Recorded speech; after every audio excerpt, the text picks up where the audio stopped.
যারা যারা চাকরি রিলেটেড গুরুত্বপূর্ণ আপডেট নিউজটি দেখার জন্য ক্লিক করেছেন, ভিডিওটি দেখতে লাইক দিয়ে কন্টিনিউ করা অনুরোধ জানাচ্ছি। আসসালামু আলাইকুম বন্ধুরা, বরাবর মতো আবারও সম্পূর্ণ নতুন একটি আপডেট নিউজ নিয়ে আপনাদের মাঝে হাজির হচ্ছি।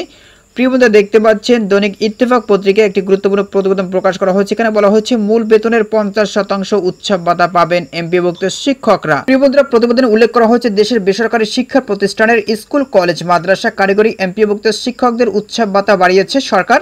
নতুন সিদ্ধান্ত অনুযায়ী এমপিওভুক্ত শিক্ষকরা এখন থেকে মূল বেতনের 50% উৎসব ভাতা পাবেন, যা আগে ছিল মূল বেতনের 25%।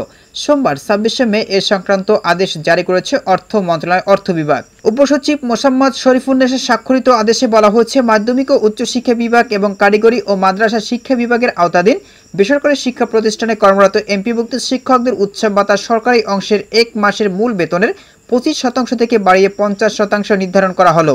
এই ভাতা দেওয়ার ক্ষেত্রে যাবতীয় আর্থিক বিধিবিধান যথাযথভাবে অবশ্যই অনুসরণ করতে হবে। এই ভাতা সংক্রান্ত ব্যয় ভবিষ্যতে কোনো অনিয়ম দেখা দিলে বিল পরিশোধকারী কর্তৃপক্ষ ওই অনিয়মের জন্য দায়ী থাকবে। প্রশাসনিক মন্ত্রণালয় থেকে আদেশ জারির তারিখ থেকে এ ভাতা কার্যকর হবে। আদেশে আরও বলা হয় মাধ্যমিক ও উচ্চশিক্ষা বিভাগ এবং কারিগরি ও মাদ্রাসা শিক্ষা বিভাগের আওতাধীন বেসরকারি শিক্ষা প্রতিষ্ঠানে কর্মরত এমপিওভুক্ত কর্মচারীদের উৎসব ভাতার হার বিদ্যমান 50% বহাল থাকবে। বর্তমানে দেশের এমপিওভুক্ত শিক্ষা প্রতিষ্ঠান, স্কুল, কলেজ, মাদ্রাসা ও কারিগরি 29,164টি। এরই মধ্যে স্কুল ও কলেজ 20,437টি, বাকিগুলো মাদ্রাসা ও কারিগরি শিক্ষা প্রতিষ্ঠান।